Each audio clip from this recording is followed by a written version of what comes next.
इस income tax news में हम लोग डिस्कस करेंगे कि यदि आपको बैंक से इंटरेस्ट इनकम हुई है तो आप इनकम टैक्स एक्ट के अंतर्गत कब और कितनी डिडक्शन क्लेम करके अपने इनकम टैक्स को बचा सकते हैं।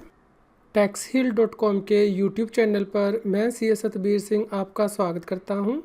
रेगुलर अपडेट के लिए आप हमारे चैनल को सब्सक्राइब करें, नोटिफिकेशन बेल को प्रेस करना ना भूलें ताकि जैसे ही हम कोई नया अपडेट डालें आपके पास इमीडिएटली यह अपडेट पहुंच जाए। यह है इनकम टैक्स एक्ट का सेक्शन 80 TTA, जो कि यह कहता है कि आपको यदि सेविंग अकाउंट में आपने कोई डिपॉजिट रखा हुआ है, वहाँ पे आपको कोई इंटरेस्ट इनकम होती है तो आप इनकम टैक्स एक्ट के अंतर्गत डिडक्शन क्लेम कर सकते हैं। कौन व्यक्ति डिडक्शन क्लेम कर सकते हैं उससे भी यहाँ पे स्पेसिफाई किया गया है कि इंडिविजुअल या फिर हिंदू अनडिवाइडेड फैमिली ही यह डिडक्शन क्लेम कर सकती है। इसके अलावा 1 अप्रैल 2019 से यानी कि फाइनेंशियल ईयर 2018-19 के बाद जो सीनियर सिटीज़न है वो ये डिडक्शन क्लेम नहीं कर सकते हैं, क्योंकि वो जो डिडक्शन है वो सेक्शन 80 TTB के अंतर्गत क्लेम कर सकते हैं, जिसे कि हमने अलग से डिस्कस किया है, जिसका वीडियो लिंक भी इस न्यूज़ की वीडियो डिस्क्रिप्शन में दिया गया है, जिसे कि आप रेफ़र कर सकते हैं। उसके अलावा यहाँ पे बताया गया है कि जो सेविंग अकाउंट है आपका वो कहाँ पे होना चाहिए, यानी कि बैंकिंग कंपनी के पास होना चाहिए या फिर कोऑपरेटिव सोसाइटी के पास या फिर पोस्ट ऑफिस के पास।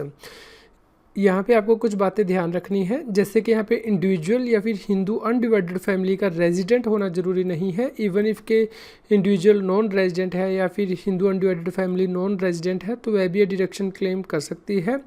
इसके अलावा ये डिडक्शन सिर्फ आपको सेविंग बैंक के इंटरेस्ट से मिलेगी। यदि आपका फिक्स डिपॉजिट से कोई इंटरेस्ट आ रहा है या फिर RD से कोई इंटरेस्ट इनकम आ रही है तो उसकी डिडक्शन यहाँ पे नहीं मिलेगी, क्योंकि यहाँ पे लिखा गया है not being time deposit. Time deposit का क्या मतलब है, इसके बारे में यहाँ नीचे एक्सप्लेनेशन में बताया गया है कि टाइम डिपॉजिट का मतलब है कि वह डिपॉजिट जो कि फ़िक्स पीरियड की एक्सपायरी के बाद रीपेबल होते हैं। इस प्रकार मान लीजिए कोई आप FD कराते हैं 5 साल की, तो 5 साल की एक्सपायर होने के बाद वो आपको जो है वो पेबल होता है, तो इसलिए आप FD के इंटरेस्ट इनकम पे ये डिडक्शन क्लेम नहीं कर सकते हैं 80 TTA के अंतर्गत। 80 TTA के अंतर्गत कितनी डिडक्शन क्लेम की जा सकती है, यहाँ पे बताया गया है कि यदि जो एग्रीगेट अमाउंट है इनकम का वो 10,000 रुपये तक है तो जो इनकम का अमाउंट है उस अमाउंट तक आप डिडक्शन क्लेम कर सकते हैं, और यदि इंटरेस्ट इनकम 10,000 रुपये से ज़्यादा है तो 10,000 रुपये तक आप ये डिडक्शन क्लेम कर सकते हैं। मान लीजिए किसी व्यक्ति की सेविंग बैंक से इंटरेस्ट इनकम 5,000 रुपया है तो 5,000 रुपये की डिडक्शन क्लेम कर सकता है, लेकिन यदि उसकी सेविंग बैंक से इंटरेस्ट इनकम 15,000 रुपया है तो उस केस में वो सिर्फ 10,000 रुपये की ही डिडक्शन 80 TTA के अंतर्गत क्लेम कर सकता है। इसके अलावा यहाँ पे सब सेक्शन 2 भी दिया गया है, जो कि यह कहता है कि यदि जो सेविंग बैंक से इंटरेस्ट इनकम है वो किसी फर्म के बिहार पे आपने अकाउंट रखा हुआ है, AOP के बिहार पे या फिर बॉडी ऑफ इंडिविजुअल के बिहार पे, तो उस केस में जो पार्टनर है फर्म के या फिर AOP का मेंबर या फिर जो बॉडी ऑफ इंडिविजुअल के केस में इंडिविजुअल यह डिडक्शन क्लेम नहीं कर सकते हैं। इस प्रकार मान लीजिए कि पार्टनरशिप फर्म के बिहार पे कोई सेविंग अकाउंट आपने खोला हुआ है तो आप ये नहीं कह सकते कि उस पार्टनरशिप फर्म का पार्टनर उसकी डिडक्शन क्लेम कर लेगा अपनी इनकम टैक्स की रिटर्न में। इसके अलावा आपको इनकम टैक्स एक्ट के नोटिफिकेशन में 32/2011 को भी याद रखना है, जिसमें कि एग्जम्पशन दी गई है। यह exemption section 10 sub section 15 close 1 के अंतर्गत दी गई है, और ये exemption post office saving bank account से रिलेटेड दी गई है। यानी कि यदि इंडिविजुअल नेम से अकाउंट है तो 3500 रुपये की इंटरेस्ट की एग्जम्पशन दी गई है, और यदि ज्वाइंट अकाउंट से post office saving bank account है तो 7,000 रुपये की एग्जम्पशन दी गई है इनकम टैक्स एक्ट के अंतर्गत।